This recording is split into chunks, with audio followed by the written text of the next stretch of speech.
नमस्कार, प्राजक्ता's किचन मध्ये आपलं स्वागत आहे. आज आपण बनवणार आहोत उपवासाचा डोसा. त्यासाठी इथे काय काय घेतलं ते बघूया.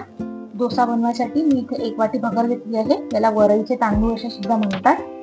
अर्धी वाटी साबुदाणा घेतलेला आहे. 1 वाटी दही घेतलेला आहे. चला तर मग रेसिपीला सुरुवात करूया. मिक्सरच्या भांड्यामध्ये आपण ही भगर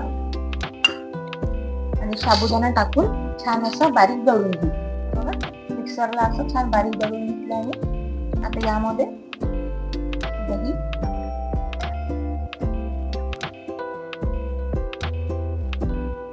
मीठ आणि थोडंसं पाणी घालून हे मिक्सरला फिरवून घेऊ. हे बघा, आपलं डोस्याचं बॅटर एकदम रेडी आहे. एका बाउलमध्ये काढून घेऊ. हे बॅटर आपण 5 मिनिटं असंच थोडंसं रेस्ट करायसाठी ठेवून घेऊ. तोपर्यंत त्याच्यासोबत खायसाठी आपण चटणी बनवू. चटणी बनवायसाठी मी इथे आंबट दही घेतलेलं आहे. 1 वाटी थोडं कमी आहे. अर्धी वाटी शेंगदाणे भाजून घेतलेले आहे. थोडासा पुदिना घेतला, यामुळे टेस्ट छान येते. 4 हिरव्या मिरच्या घेतलेल्या आहे. थोडंसं जिरं, साखर आणि मीठ. मिक्सरच्या भांड्यामध्ये शेंगदाणे, पुदिना, हिरव्या मिरच्या, जिरं, साखर आणि मीठ हे घालून आधी फिरवून घेऊ.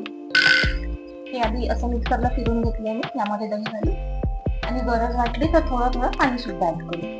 आपली चटणी रेडी आहे. एका भांड्यामध्ये काढून घेऊ. चटणी इथे ऑलमोस्ट रेडी आहे. तुम्ही अशी खाऊ शकता, पण आपण याला तडका देऊन घेऊ, म्हणजे त्यामुळे याची टेस्ट आणखी छान वाढेल. तडक्यासाठी मी इथे तडका पॅन मध्ये तेल गरम करायला ठेवत आहे. तेल गरम झाल्यास जिरं टाकून घेऊ.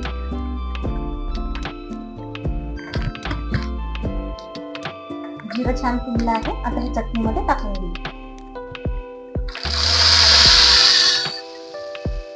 तडका चटणीमध्ये छान मिक्स करून घेऊ.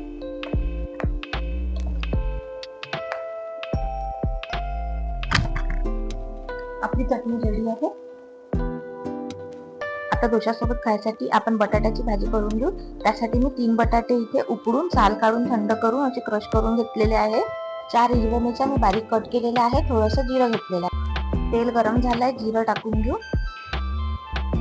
जिरं छान फुललं आहे. आता त्यामध्ये मिरची टाकून घेऊ.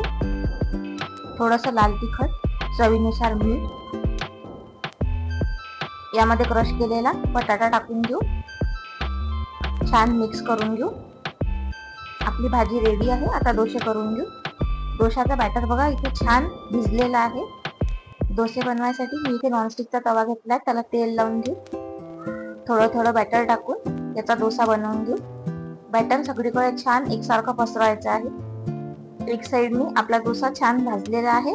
आता आपण याला पलटी करून दुसऱ्या साइडनी सुद्धा खरपूस असं भाजून घेऊ. आपला डोसा रेडी आहे. आता गरमागरम आपण सर्व करून घेऊ. आपला उपवासाचा डोसा, बटाट्याची भाजी आणि चटणी इथे रेडी आहे. तुम्ही एकदा अशा प्रकारे नक्की बनवून बघा, खूप छान होतो. व्हिडिओ आवडला असेल तर व्हिडिओला लाईक करा, चॅनलला सबस्क्राईब करा. भेटूया पुन्हा नव्या रेसिपीमध्ये. धन्यवाद.